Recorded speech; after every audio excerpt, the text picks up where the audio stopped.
Podcast JB Entrevista. Boa noite, eu sou Andréa Repsos, presidente do LIDE Rio de Janeiro. Estamos começando mais um JB Entrevista.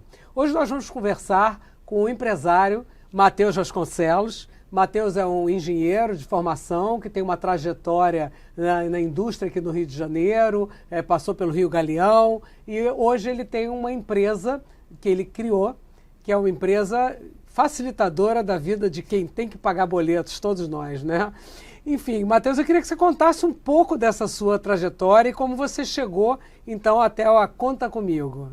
Legal. Boa noite primeiro, André. É um prazer falar com você. Bom, comecei minha carreira fazendo engenharia, fiz engenharia mecânica na PUC e logo no começo eu fui trabalhar no Galeão. Bom, era uma concessão, estava tudo começando, era muito novo, eu fui um dos primeiros a chegar e foi um marco muito relevante na minha vida. Eu era super inexperiente e tive a oportunidade de entrar provavelmente um dos maiores ativos logísticos do país e rodei diversas áreas lá, tive pessoas super inspiradoras que me ensinaram muito. E rodei diversas áreas, rodei a parte de engenharia, dentro da parte de engenharia no financeiro, central de comando e operação, mexi com água e energia. Depois de quase 6 anos lá, de muito aprendizado, aquela veiazinha empreendedora estava batendo, já começou a chamar responsabilidade, já não era mais a mesma coisa, e aí não tem como. Aí a gente migrou para o empreendedorismo, junto com o meu sócio atual, nós somos 3 sócios na verdade, o terceiro veio um pouco depois. E, na verdade, tudo começou de uma coisa muito cotidiana, que foi ver os nossos pais pagando boleto e aquele inferno que provavelmente todo cidadão brasileiro imagina como seja. Conta um pouco mais. Pagar o boleto é duro, né? Quer dizer, aquele dia que vence os boletos é uma loucura. Mas aí, o que vocês criaram para solucionar esse problema? Legal. Bom, o que é a Conta Comigo? Né? Na verdade, a Conta Comigo é uma infraestrutura. E aí essa palavra ela diz muito, porque a infraestrutura é atividade meio. Então, basicamente, a gente se conecta às empresas de utility, que são as empresas de água, luz, gás, telefonia, e nos entes federados, municípios, estados e União. A gente pega os boletos do sistema deles e bota direto no aplicativo do banco. Bom, por que isso é relevante? Porque isso é um tipo de boleto que está perdido no sistema financeiro.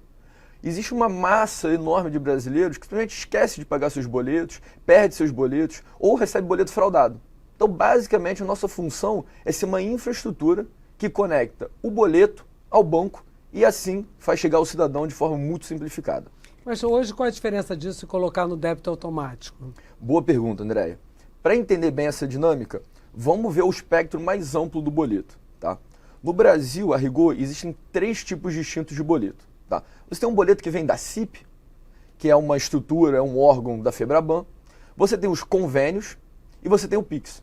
Bom, o boleto da CIP, que está no DDA, ele tem uma infraestrutura centralizada. Explica o que é DDA e CIP, porque senão nossos ouvintes não vão entender. Perfeito. Bom, o que é a CIP? A CIP é a Câmara Interbancária de Pagamentos, que é um órgão da FEBRABAN, que tem o sistema do DDA, que é o débito FEBRABAN é a Federação Brasileira dos Bancos. Uhum. E eles têm um sistema chamado DDA.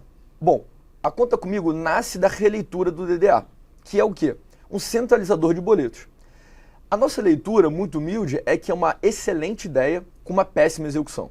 E a gente resolveu redesenhar o DDA. Como? Resolvendo os principais gargalos dele, que é não ter os convênios, que é o segundo tipo de boleto que existe no Brasil. Os convênios são esse documento que você paga, que parece um boleto, mas na prática não é, das contas de água, luz, gás, impostos e telefonia. Bom, a gente readequou isso, junto agora com o PIX, e está botando dentro de uma mesma infraestrutura. Então, basicamente, essa é a diferença. Com relação à sua pergunta sobre o débito automático, o débito automático é uma forma de você pagar esses boletos.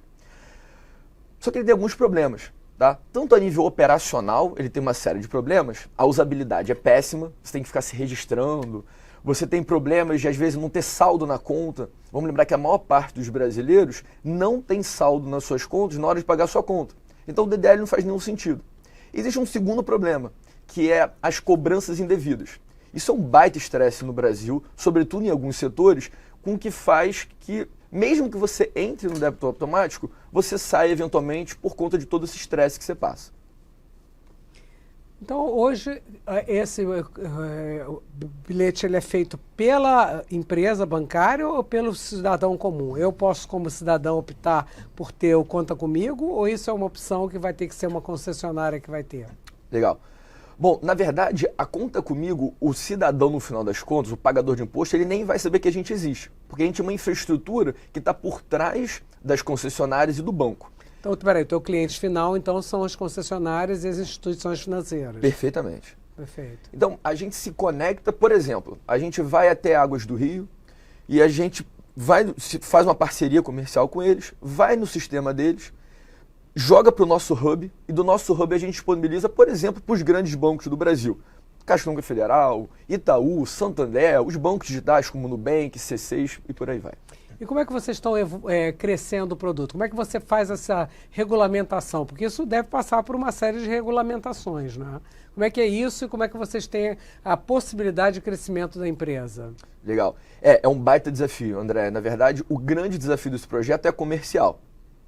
E aí, a gente passa tanto por questões regulatórias, a ANEEL, por exemplo, tem várias regulações sobre PIX com relação ao assunto. Você tem a própria dilema da inovação das grandes concessionárias e dos grandes bancos, não é na velocidade que uma startup demanda, e aí é a graça do desafio. Na verdade, é um desafio que tentam fazer há 15 anos e ainda não conseguiram. Bom, como é que a gente está evoluindo nisso?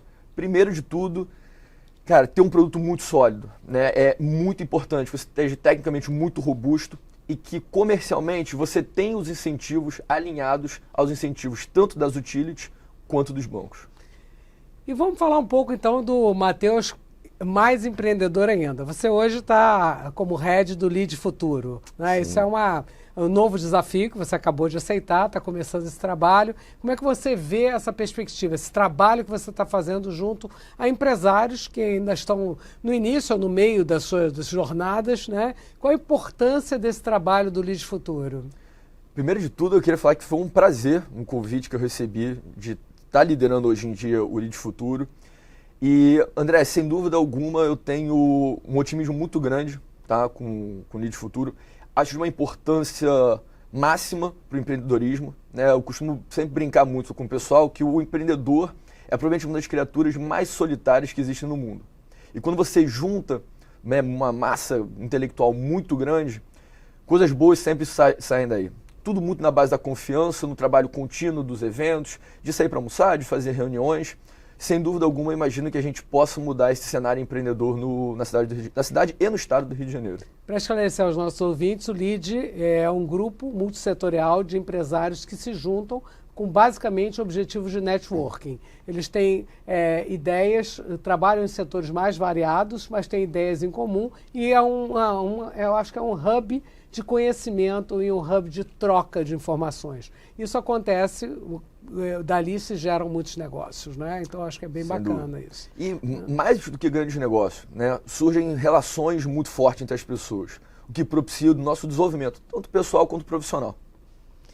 E como é que agora, voltando para o mercado, você também trabalha no mercado de infraestrutura, né? Você tem uma empresa onde você também vende produtos para o setor de infraestrutura. Como é que hoje você lida com essa diversidade de frentes abertas e como é que você está vendo a concorrência e o mercado? Quer dizer, hoje o momento socioeconômico do Rio está mais estável, né? Eu acho que há uma possibilidade de crescimento para todos os ramos de empresa. E como é que isso está acontecendo nesse setor da Ductil, que é a sua empresa de materiais para infraestrutura, é isso? Perfeito, exatamente. Bom, é muito louco isso que me pergunta assim, cara, como é que você está em infraestrutura, você está em tecnologia, pô, não tem foco nisso? Na verdade, tem foco, porque eu vim do setor de concessão e no final das contas, o mesmo cliente que eu tenho na Império Ductil é o mesmo cliente que eu tenho na Conta Comigo, que são as empresas de concessão. Então, é uma escola você aprender a negociar com eles, você entender a dinâmica deles, você precisa respeitar que é uma concessão pública, apesar de serem empresas privadas, de grande parte, é uma concessão pública. Então, ele tem todo um regramento específico daquilo.